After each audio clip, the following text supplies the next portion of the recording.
Thank you very much. I'm so pleased to be here. Welcome, everyone. If my experience with the work of Richard Pousette-Dart is any indication, this is going to be a wonderful evening. There's a power to these paintings that I have greatly appreciated living with them over one summer and enjoying the various programs that we have had in those galleries. My experience is that this wonderful art really enables people to come together, share their perspectives, and make you consider your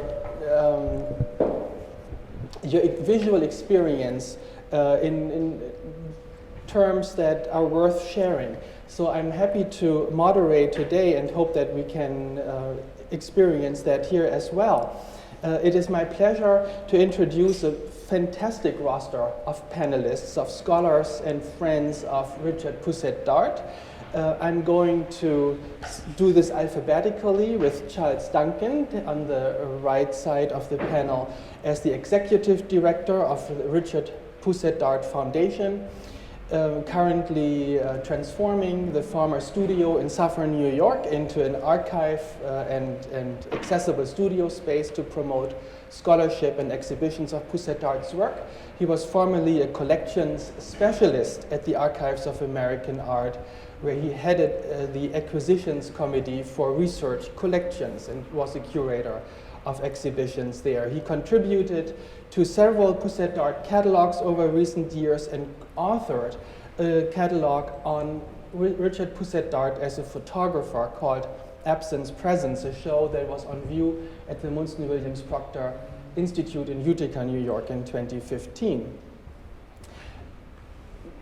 Pepe Karmel is the next one in the alphabetical order, is an associate professor of art history at NYU. He received his PhD at NYU and a BA from Harvard.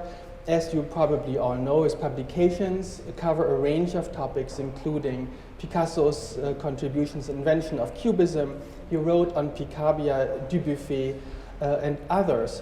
In 2005, Professor Karmel wrote a text for a catalog that was called Richard Pousette-Dart, The Body of Painting, and I can't wait to ask you questions about that particular essay.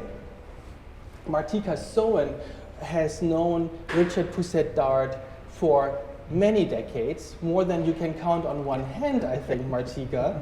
And it's just fabulous to have you here, not only as one of Richard Pousette-Dart's closest friends, but also as interlocutor in terms of the art historical and philosophical implications of his work. You have shared many, many conversations with him, and you have expressed your observations and admiration of Richard Pousette-Dart in many publications as well. Martica is, of course, known as an art historian, author, art critic, as the former chair of art history at the Parsons School of Design, which he held from 1967 to 1985. And she's the author of Surrealism in Exile and the Beginnings of the New York School, a book published by MIT Press in 1995 that transformed the study of the New York School and particularly of that transfer of knowledge from European surrealists to American abstract expressionists. I also want to, of course, introduce Richard Shiff, the Effie married Cain Regents Chair of Art History and the director at the Center of the Study of Modernism at the University of Texas at Austin. You know Richard as an avid teacher and prolific author who has covered Ellsworth Kelly's New York drawings in a recent publication, wrote on de Kooning, on Barnett Newman, wrote on Cézanne, and has raised art historical, theoretical questions with many, many important publications, including his Doubt book in 2008. He received the Distinguished Teaching of Art History Award in 2010 from the College Art Association, among many, many other honors. Lilly Way is a special pleasure to welcome back here to Pace Gallery. She wrote a wonderful review of a show in 2016, and I think has spent a great deal of time since thinking and enjoying Richard Pousette-Dart's work. She's a critic, journalist, curator based in New York City, frequent contributor to Art in America and Art News, as well as an author of numerous catalogs and exhibition curator in shows in the US, Europe, and Asia.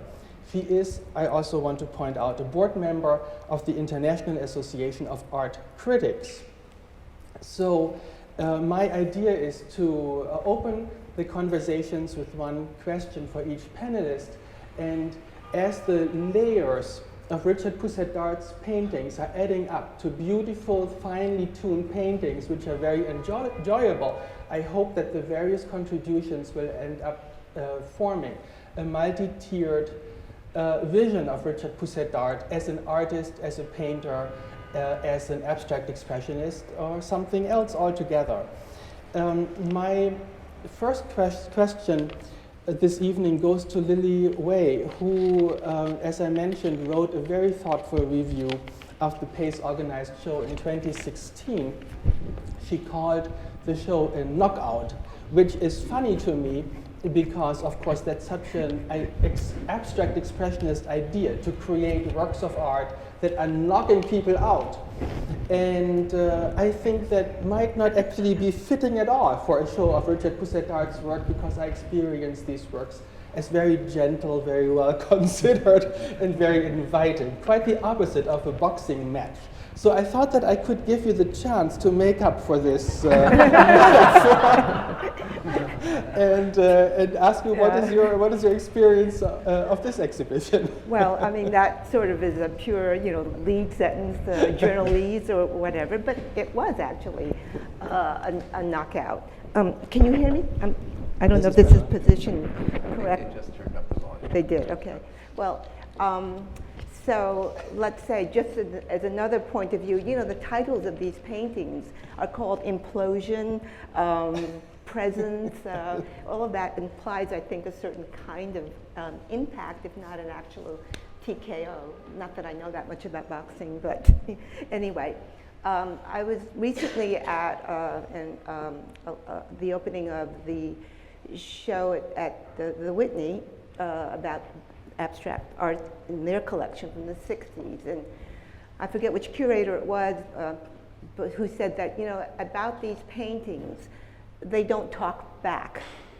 So it's like everything else we see in contemporary art, it's video, it's moving, it's all of that. It's a lot of sound, narrative, text. But on the other hand, so, I thought that was a probably fair assessment. But so coming here and looking at these paintings, in a way, I think they do talk back. They do move. You can't capture them in a reproduction. You don't see them in the catalog. You need to come and see them in person, which is, of course, something that has always been said about painting, but I think especially certain kinds of painting, and especially the kinds of painting that Richard Pousette-Dart does. So if you took a picture of these paintings, including a detail, what you see is perhaps the structure, but when you look at them, the eye plays a very vital role, and what you see is then, if it's not pointillism per se, you get that flicker, that optical effect that is, I think, part of pointillism, part of the radiance, part of the implosion, part of the movement that activates these paintings and I think makes them living, and perhaps a different kind of a film or filmic quality. So that's just to start off with, and I would be happy to let someone else, and we can talk, I hope, some more about that. Wonderful, thank you very much. Yes, Pepe Karmel has written about the materiality of Richard Pousette-Dart's paintings in this essay in 2005, has raised questions about the organization of the paintings throughout Richard Pousette-Dart's career. You saw in this wonderful installation a two-gallery split between works on paper from the 1940s that fall into the most innovative phase of abstract expressionist development, and you see Richard Pousette-Dart being one of the leaders of that group at that time, and then you see, after a 20-year gap, the paintings from the 1960s and later here.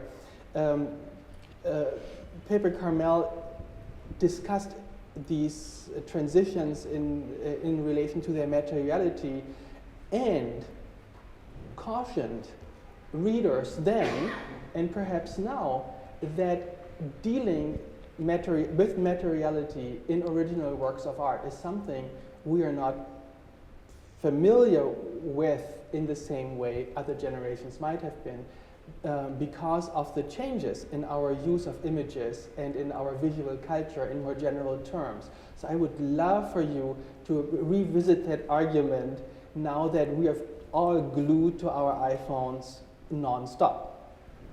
No iPhones. So, indeed, this is a place where the passage of 15 years at least has changed my perspective. I think if I wrote in 2005 that it was difficult to respond adequately to materiality in painting, that was partially in the aftermath of still not yet dead of Greenbergian criticism and the argument that it was in the nature of abstraction to dematerialize, to be purely optical. Fortunately, that's a dogma that has, I think, quietly expired somewhere in a backyard since then. And looking at the show today, that just doesn't seem like an issue at all. There were two things that struck me as I was walking around in a state of awe and joy looking at these pictures. The first was the way that the early pictures, those from the 1940s, have been, to my eye, modified somewhat by something else that's intervened, which is the Hillmath-Klint exhibition that was at the Guggenheim, maybe still is. When I first looked at Pousette-Dart's pictures of the 40s, I thought of them in terms of totemism, early Pollock. I mean, there's a whole contemporary context, which you've written about so brilliantly, which of course is still there. It's not that that isn't the case. But what the Klint show demonstrated was that the mystical roots and the search for a kind of spiritual imagery, and one that uses curves and vaguely organic forms, goes back much farther than that you can find it starting around 1905.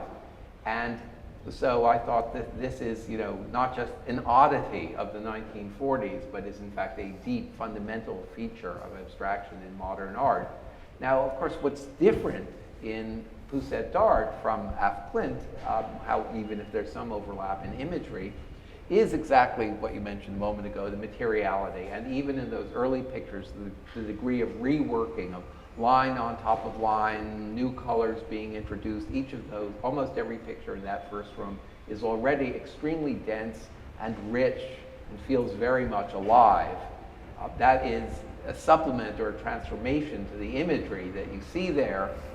Of course, as you step into these two rooms, what you find is a completely new kind of imagery. The imagery is essentially the reiterated image of a glowing orb, although there are certain pictures that don't fit that mold, which is itself a mystical image. I mean, you see it in Klint, you see it in a lot of painters around 1900. But at this point, the materiality is even more intense, as you were just pointing out, Lilly. And here I found myself, perhaps because Richard is here, and now I'm going to steal things from your book, and you can tell me what I've gotten wrong.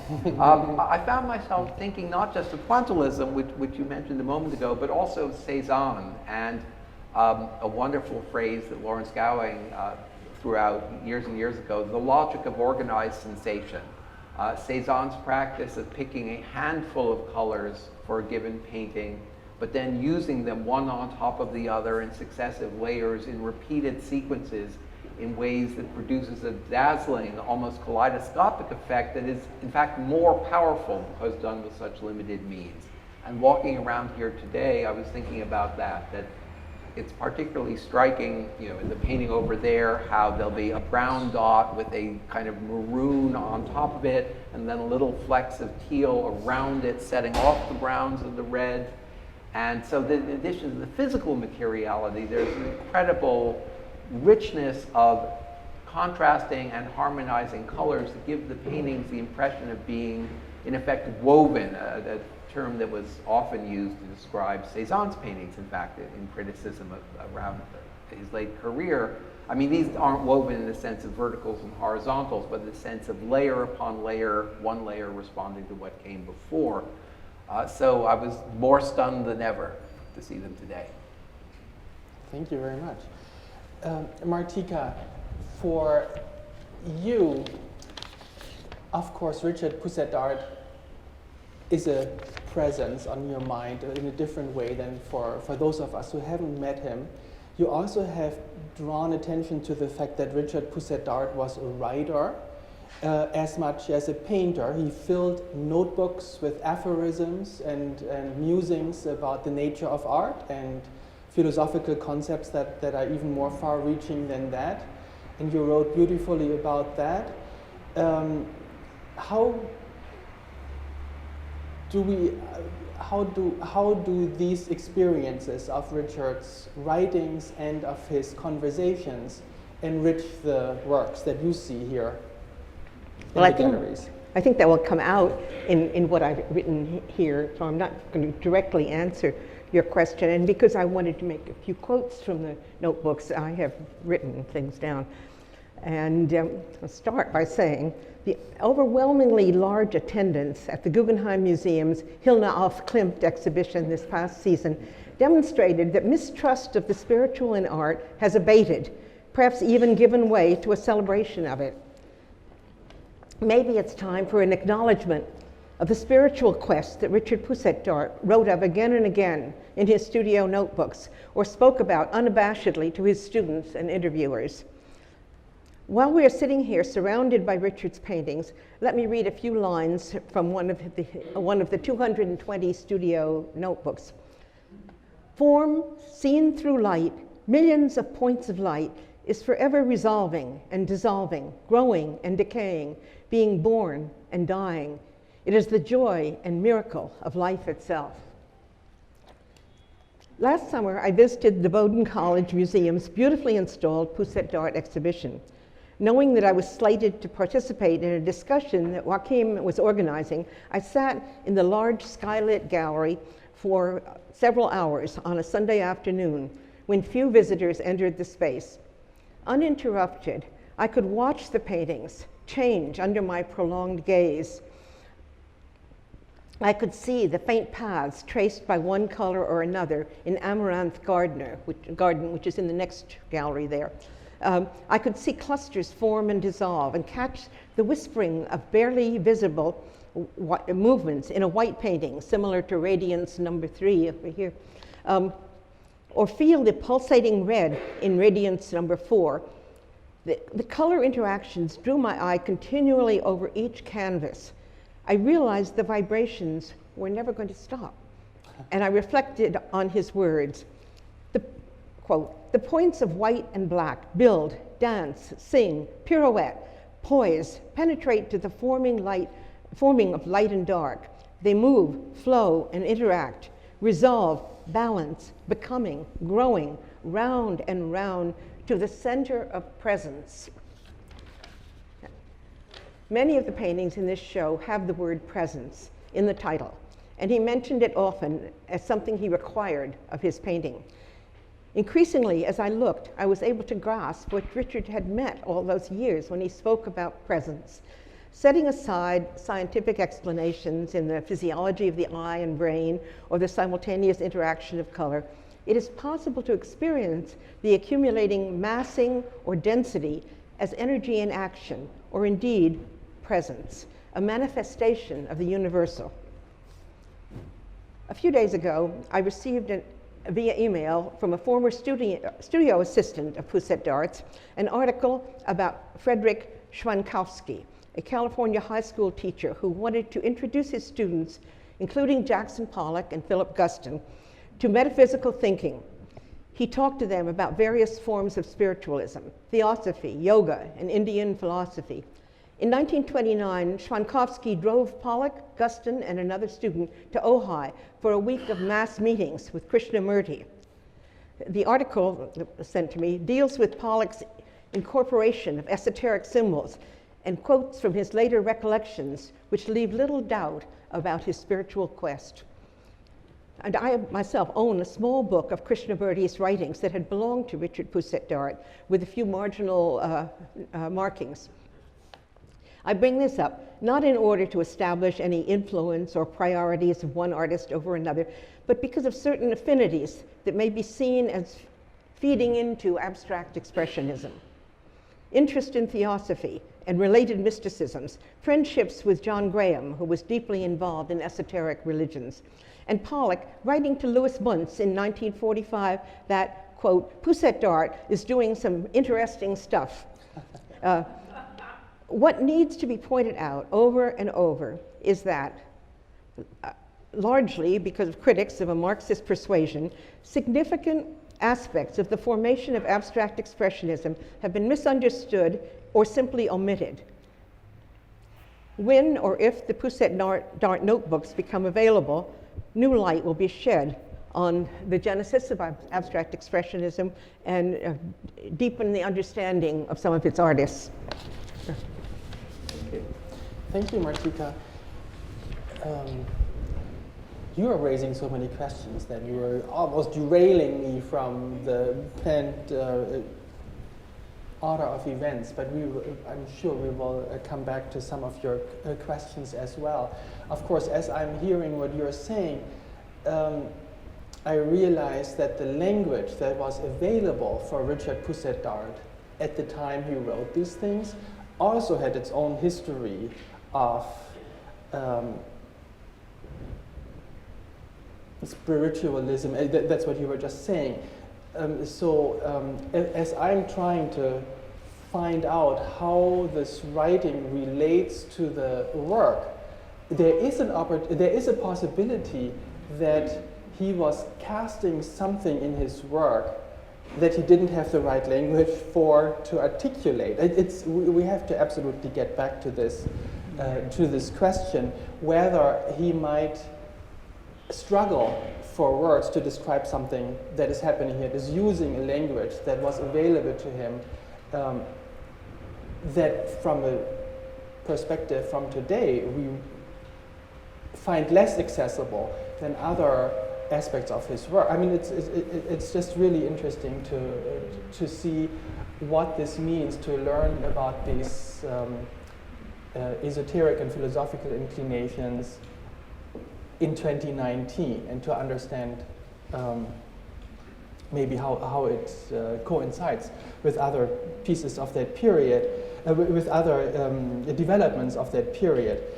The best person to help us understand the broader picture in which Richard Pousette-Dart that fits or does not fit is, of course, Richard Shiff, who has dedicated a great deal of time thinking about this period, writing about it, has considered the work of exceptional artists from that period, and now he's here to think about Richard Pousette-Dart.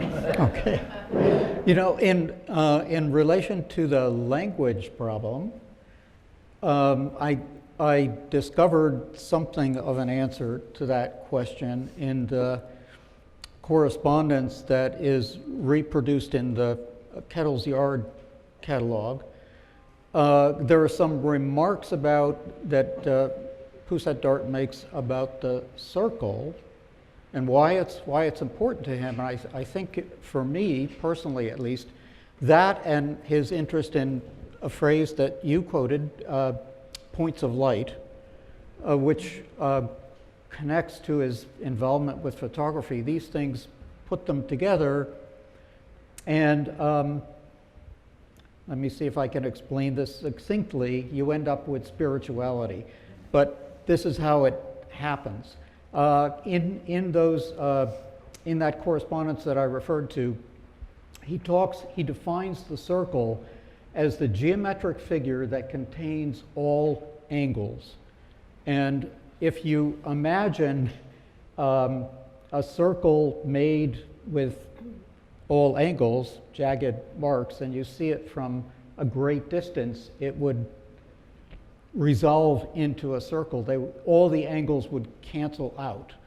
And that's what makes the circle a universal figure because it has, as he says in this correspondence, it has no direction.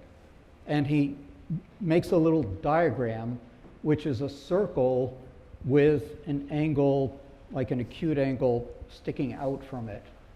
And that's what a circle is not. It doesn't point. So as we look at these centered paintings, which is a motif that shows up so many times with Pousette-Dart, either the articulated circle, there's one in the next room, or a kind of radiating center. There are several in this room like that. The image is symmetrical, so it has no direction, which means it isn't partial. It doesn't favor one thing over another.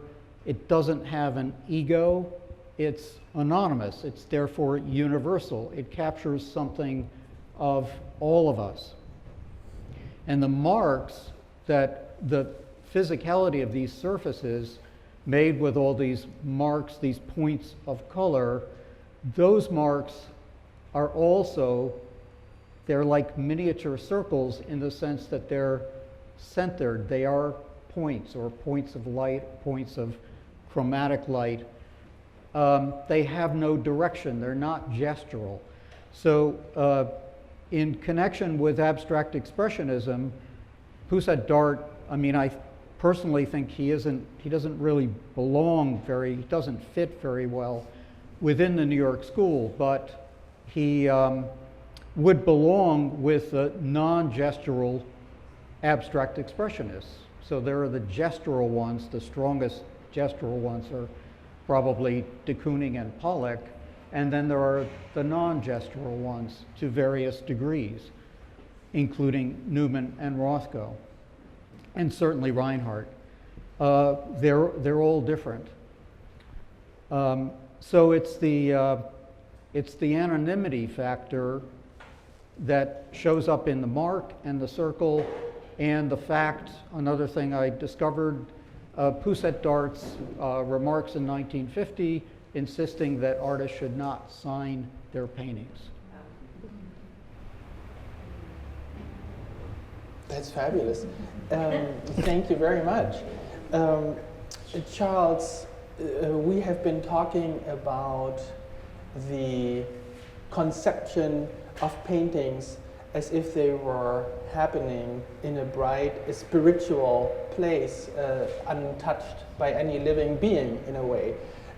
You have spent a great deal of time in the studio, transforming the studio now that Pousette-Dart worked in Sawin, New York for a very long time. You have established an archive that's actually searchable and usable for scholars from near and far. And what facets of his work have you discovered that make the telling of his story more interesting and more complicated? Well, I think that's right. I mean, when I study art history, of course, you're really in a history of images, mostly that you see in reproduction. And then if you're lucky enough to get in front of a lot of good works over your lifetime, you get to see, especially paintings up close. And I think nothing is more important than doing that for Richard Pousette-Dart. And as we step into his home, I've been very blessed to be able to kind of go through the home and see the working space. I think of the paintings in the 1940s room as paintings he made in New York City in a studio that doesn't exist anymore, and those in these other two rooms as things that are made largely in his studio in Sawin, New York, that still exists today. And that gives you some context, certainly, from where these came. And of course, we go into a studio, we find all his paints and his easels and his brushes.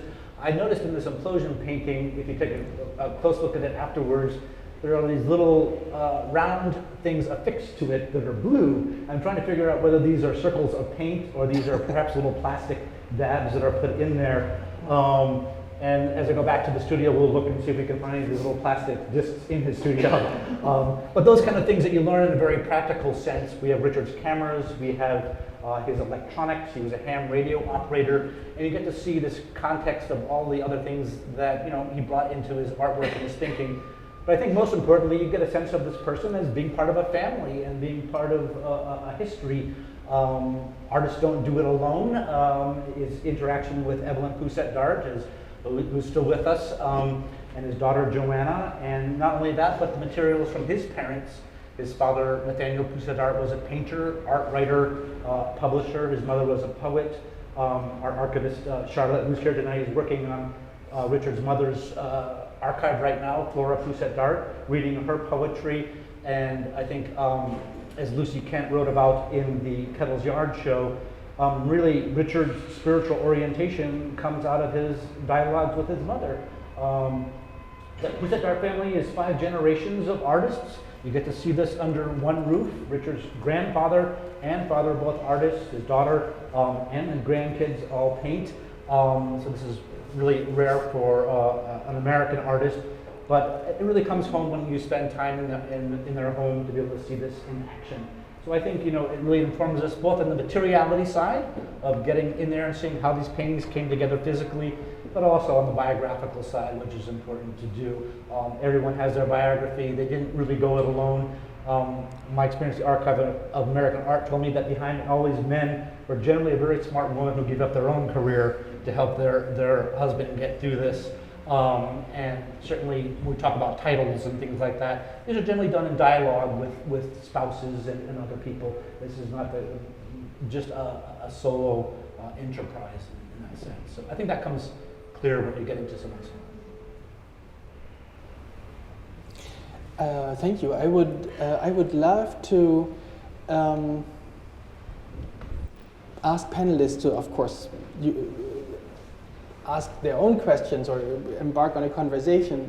But we have been focusing on the perception of his work for a very, very good reason, because we are all feeling that it challenges us, and it's a very enjoyable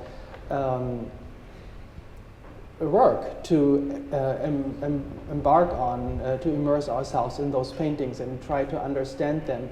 I come back, especially after seeing the studio, to the visualization of Richard Pousette-Dart at work, and the fact that he surrounded himself by canvases in his studio, that he worked on many of them at the same time, that he applied paint in layers all over the painting in a very, very intuitive fashion, often replacing one kind of organizational principle, often an underlying grid-like structure, with a more open-ended work. So he even talked about this process himself as letting his paintings grow like a garden grows, something that I really enjoy reading about. So it's a moment of self-abandonment, I think, in which these works are created, and the viewer, in a way, is invited to participate in that work of looking and figuring it out. I would love to think about the concept of time and memory in regard to these paintings and understand a little bit better how Pousette-Dart's position might be unique in that regard, and perhaps even invite anybody who feels comfortable speaking about that, whether aspects of performativity, immersive art, these kinds open up possibilities of understanding, especially the Pousette-Dart of the 60s, 70s, within the context of younger generations of artists, rather than just in front of the background of abstract expressionism. I was thinking about, Martica, some of the passages you read us, and the concept of presence, which I think is not merely an abstract idea of an abstract presence, but implies a particular person associated with it. And this is a term that came up a lot in the art talk of the 1940s and 50s.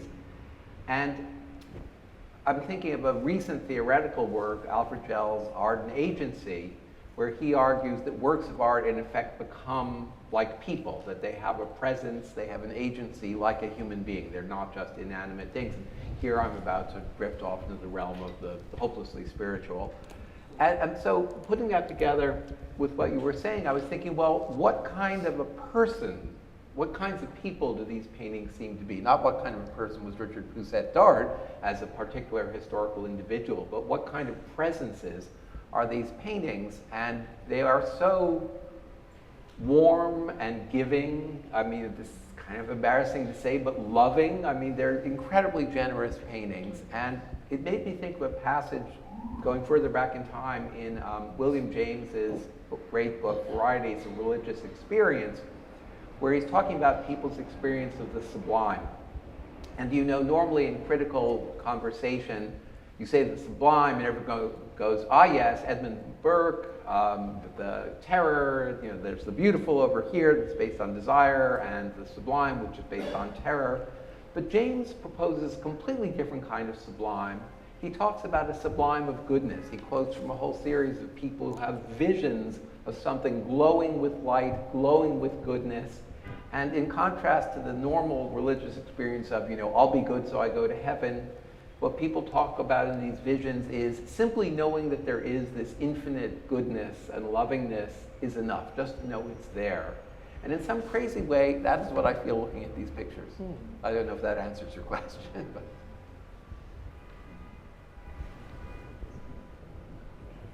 He said somewhere that layering was like life, which goes along with what you're saying, and also that he mistrusted a quick solution to a painting.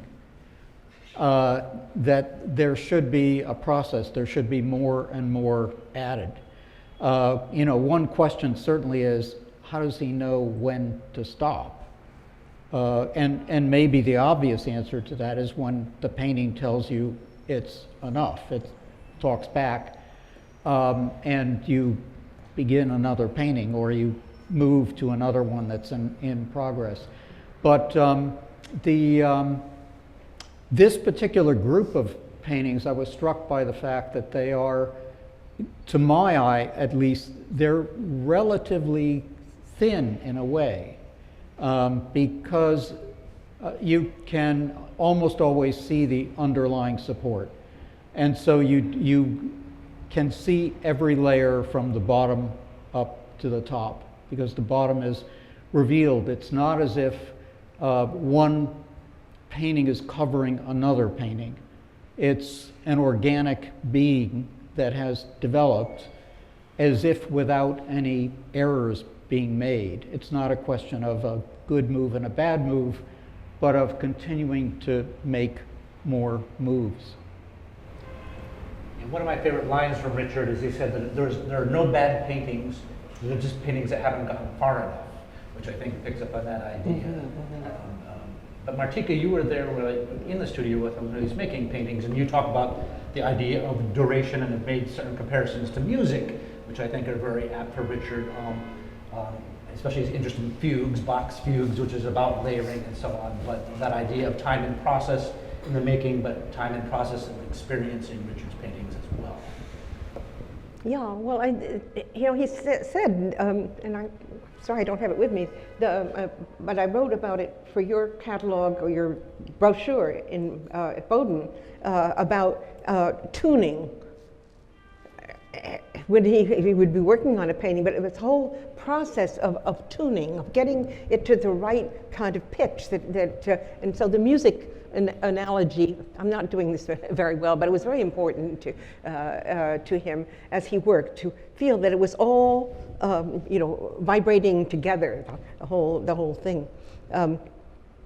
Just parenthetically, you seem to have asked me a question, Joachim, about the relation between the writing and the paintings. I think the writing is a separate, parallel thing. I don't think that one interacted on the other. They were, Evelyn Pousette-Dart, Richard's wife, said they were like mantras, the right things that he wrote. It was a kind of stream of consciousness that he would turn to every so often, but it was not an interaction of painting ideas being translated from one thing to the other, but they run parallel, maybe sometimes intersect. He started the notebooks when he was 8 or 9 years old, when were drawing in his father's studio, and then it became just a habit.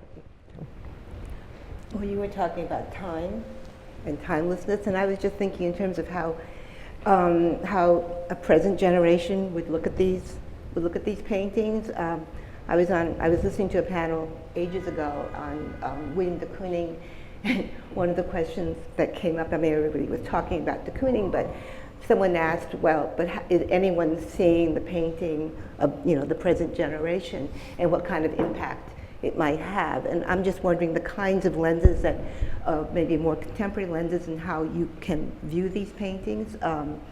Is scale one thing? Because a lot of contemporary work is enormously scaled. I don't know, can we call them social?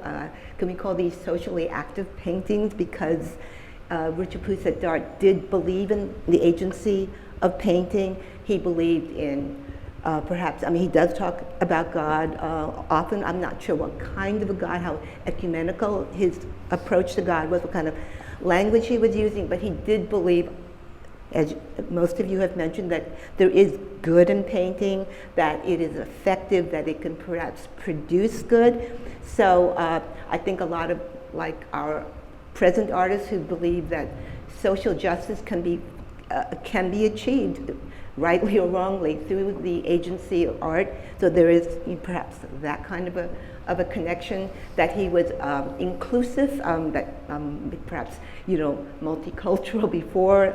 There's another term for that. I don't think anyone uses that right now, but in fact that he has diverse references, as Adolf Gottlieb did, but that they looked at a lot of different cultures and used those sources in the way that they would use it. And this has something to do with the idea of language and what kind of language was available at the time. He was, well, throughout, but maybe during his seminal period, but a lot of that seems pretty related, and to be digressive, but just going back to Hilma af Klint, I mean, she was a theosophist, among others. Theosophy was hugely important to a lot of artists at the turn of the century moving forward, as it was to Flora Pousette-Dart. I mean, she was also a theosophist, so that kind of connection might, mother's influences linger, no?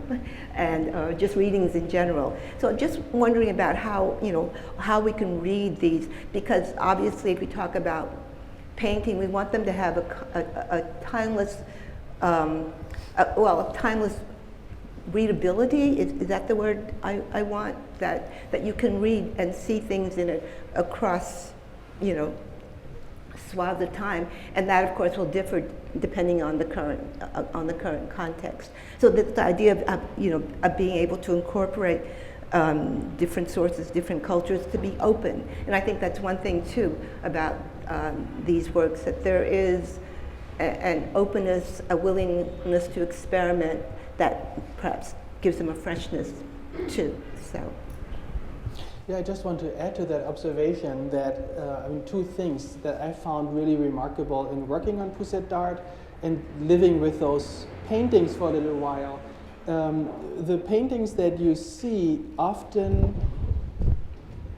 don't reveal their complexity quite at the beginning.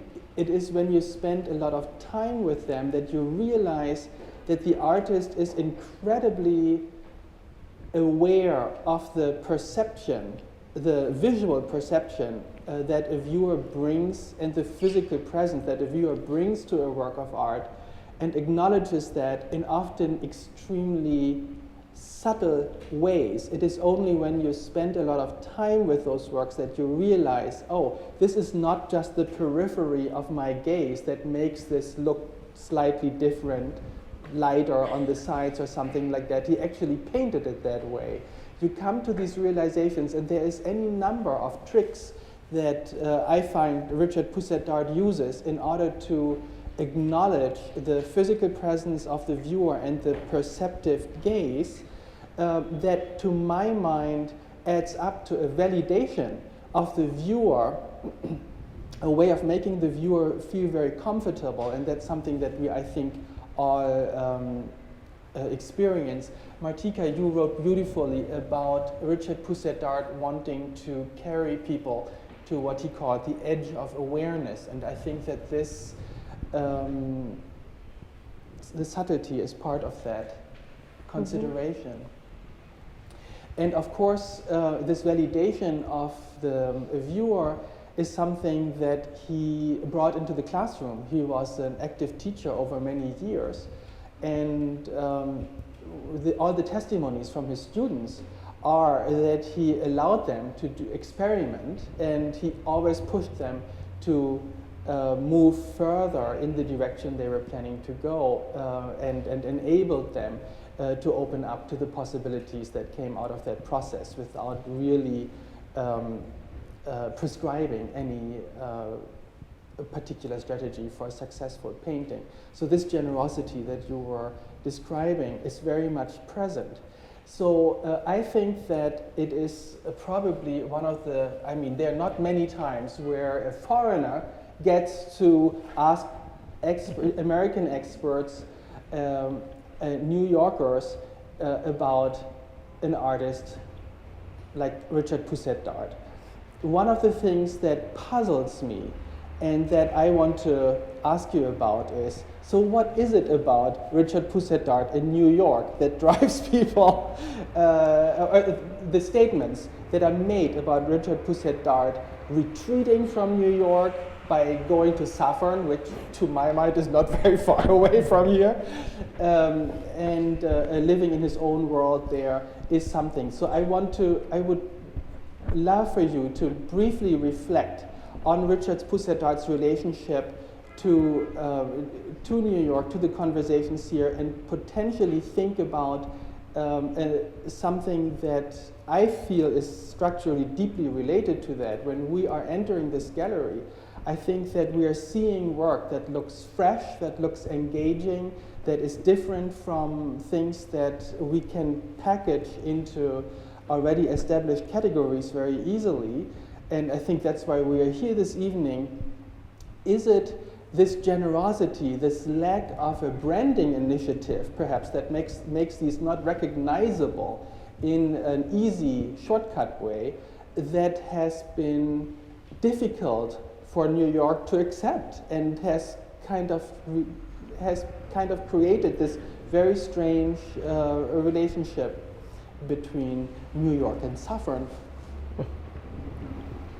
You know, I would venture to say that Pousette-Dart was not polemical, and the other members of the New York School were. So they were they were making their art, but they were also presenting a cultural argument. And his thinking seems to me to be more purely philosophical and much more traditional, which doesn't mean that it isn't also adventurous, but it follows a very long-standing line of thought about the purity of art and the removal of art from ordinary, let's say, political concerns, or the political concerns of the moment. I mean, his pacifism may be related to that as well. But temperamentally, he may just not have fit. And I read through the last thing I'll say about that. Reading through the well-known conversation at Studio 35. He speaks only a little bit and basically says the same thing every time. You know, we shouldn't glorify ourselves. You know, I'm paraphrasing, but I mean, that's the gist of it. Also, I mean, this is an overstatement, but it seems to me the New York art world sometimes only has room for 2 or 3 ideas in our collective mind, and so anything that doesn't fit into those dogmas is hard to process. So, Richard, you were referring earlier to the gestural, and as you pointed out, Pousette-Dart did not fit into that dogma. In the 60s, you get the idea of pure geometry, Frank Stella, Kenneth Nolan, Michael Fried making a big deal about how it's absolutely centered on the picture. Well, these are absolutely centered on the canvas as well, but the materiality, of course, is completely different from Nolan's, which I think obscures the link to Nolan, to Wojciech Fangor, to Julian Stanksak. I mean, there really is a whole 60s not a school, because it wasn't a school, but obsession with globes and the idea of glowing and radiation. But Pousette-Dart has his own unique version of that didn't fit. But I'd like to come back to something you said a moment ago, Lilly, which is I think it was you, about the contemporary. After you said that, I was thinking about artists like Mark Rothschild, and your comment about the angles. If you took Rothschild's angles and turned them inside out, you'd get something closer to these paintings, perhaps with his materiality, or Adam Pendleton with his Black Sun paintings. There is a kind of subterranean current of this kind of imagery that maybe is surfacing now, today, or I'd like to think so. Well, I don't think it's so subterranean. Okay. But just the other idea of, the circle, I mean, anyone can correct me, but I understood that a circle, according to maybe Winnicott, who talked about the circle, that a child of 16 months will try to make a circle, which I found pretty fascinating.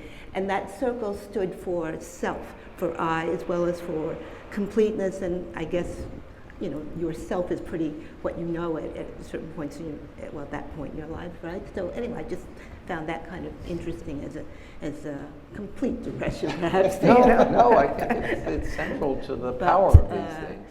But yeah, so. Can I say something about your question about why the separation from New York? First of all, he lost the lease on his sculpture studio. Yeah, we talked about and the little place in Sawin presented itself.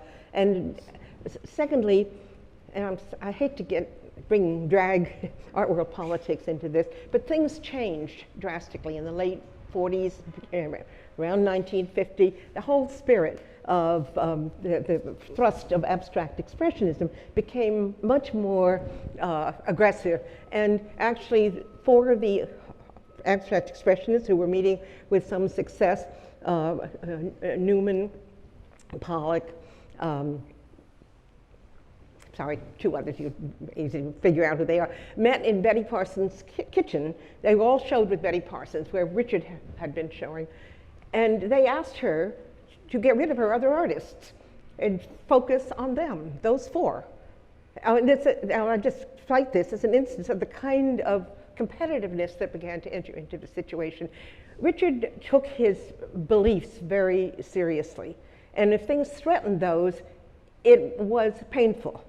And it was better for him to somewhat, he was there, all 3 days of the subjects of the artists meetings, he was there and speaking up in them.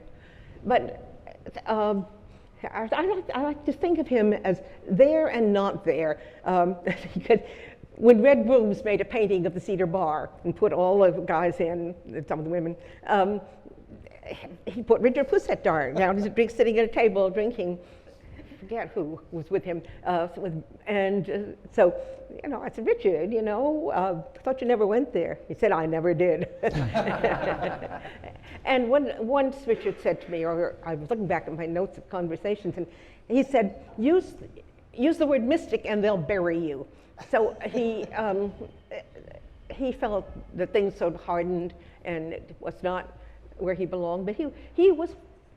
I said I wasn't going to talk about priority, but Richard was one of the first to show his large abstractions. Gottlieb and Richard both had shows at the Artists' Gallery around 1939, 40, 41, anyway, before anybody else.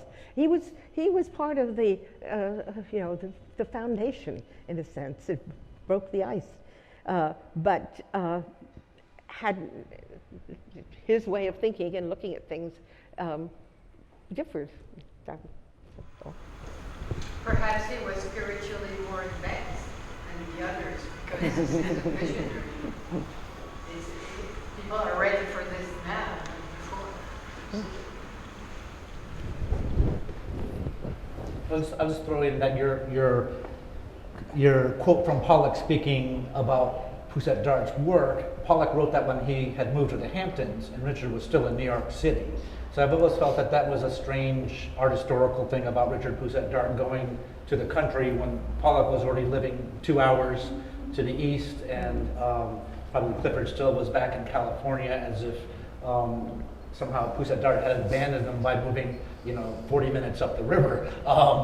So a little bit of practical history there. But I do agree that Richard, first of all, is much younger. He's 10 years younger than Rothko, and I think it's a little hard. He had it figured out very early. He was very subtle in his ideas about things. He wrote about pacifism when he was in high school.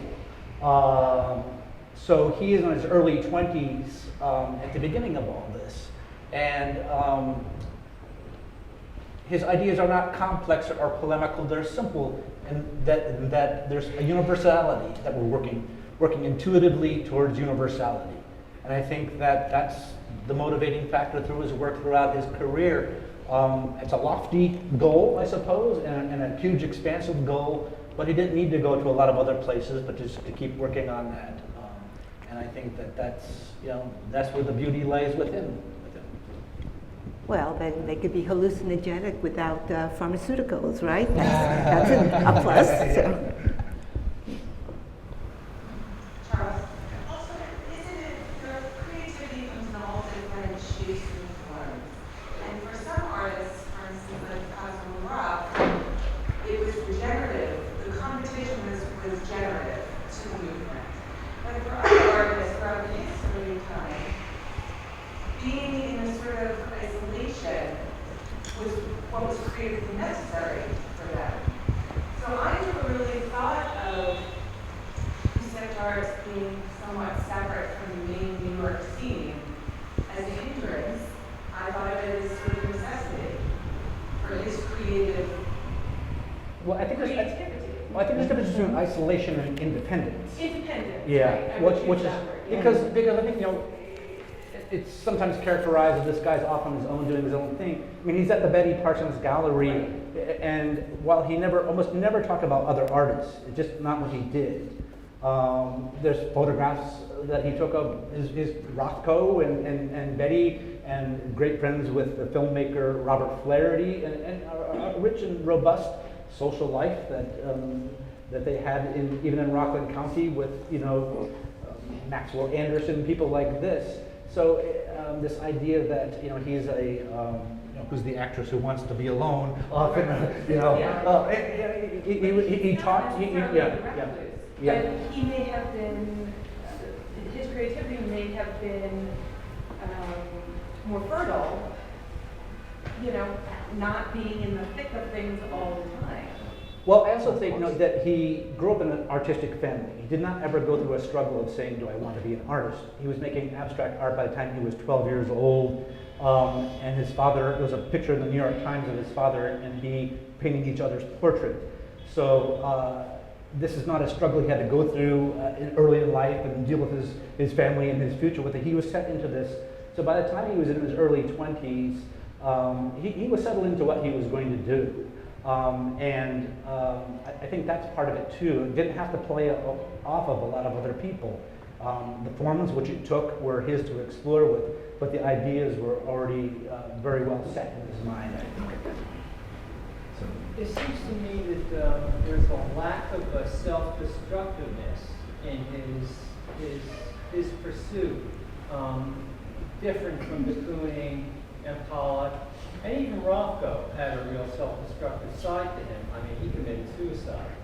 I see the 40s images have an archetypal darkness to them, but they seem to be more of the time, not about a psychodrama that he's involved in. And all of these have none of that in them.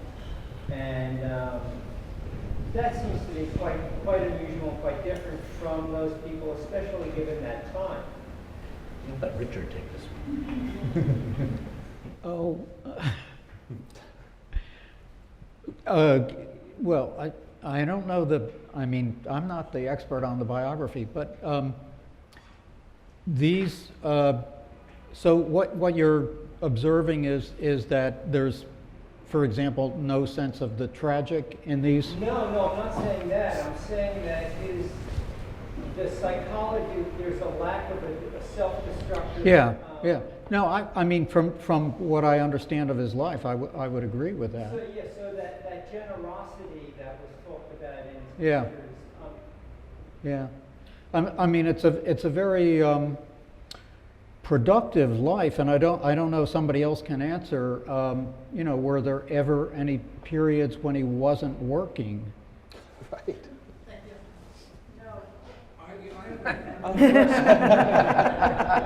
Yeah. Richard's son here. So we're gonna get I think something that really gets discussed, but I never read much about is about the core of who was with you around, which Martica was, but when you were around him, you see that what he was just his passion for everything he was around. And he put paintings for one thing, he would buy clocks and put them back together. He was an absolute trance with electronic theory, with how a microphone makes sound goes out of the world, so in photography, informing all of us, you know, was something that spoke to him hugely, which he expressed greatly to all of us. And he was just in love with, he had a passion for all the things. He would go from one thing to another. He was really in love with what he was doing. And it was passion. You know, it was like it speaks to a younger generation because it was pure passion. And he maintained it for a long period of time and he never let up. So, I'm curious as to whether you ever had any spiritual practices, like yoga, Tai Chi, meditation, or... pain was his spiritual practice. Definitely meditate. Yes, meditate, yeah. And they're called meditations often. Right. Well, the art historian Lucy Kent, for the Kettle Yard exhibition that was last year, came up with a term that she coined called spiritual aestheticism. And she is, quote, belief in an abstract reality that can be channeled in the material world through artistic expression. And I think that's sort of where it begins and ends almost. You know? Yeah, it's close to pantheism. Yeah. I mean, in a religious sense, it's pantheism. I know it's the normal practice for the audience to ask the panel questions, but since we have Joanna here as well, and since the theme has come up of, you know, multiple generations of artists in your family, I wondered if you could take the mic, which this young lady is trying to give you, and say something about, you know, what you absorbed as an artist from your father, and, you know, what things might have been carried on or transmitted. You know, I think quite simply, you know, I could go on and on about, you know, experiences, I suppose, but I think that really what the most valuable thing was you know, kind of learning through osmosis that painting was this you know, quite a high thing, quite a high, I don't know how to say it, but quite a, It was part of life. you know, and that it was really a joy to do, and I think that's what I came away with, you know, it's a reward in itself to sound corny, you know, and but I think that is what I came away with, and you know, it was wonderful to be able to be around somebody who felt completely at ease and engaged and kind of fascinated all the time with things and with what he was doing, and kind of passed that on, that sort of energy on, and I'm very grateful for it. Thank you. Thank you. I think that we are all grateful for it, Joanna, and I want to add to your thanks to your father, our thanks to you for a wonderful installation of this exhibition, and to the Pousette-Dart family for sharing these works with the public. Of course, I want to thank the Pace Gallery, especially Douglas Baxter, for setting up this wonderful evening, and the panelists for sharing their multifaceted perspectives on Pousette-Dart. Richard Pousette-Dart described his own practice as painting what he called presences or grounds whereupon my experience might mingle with others. And I just want to express my thanks to you all for mingling with us tonight and encourage you to keep up in the spirit of Richard Pousette-Dart and keep exchanging your ideas about this and this wonderful work. Thank you very much. Thank you.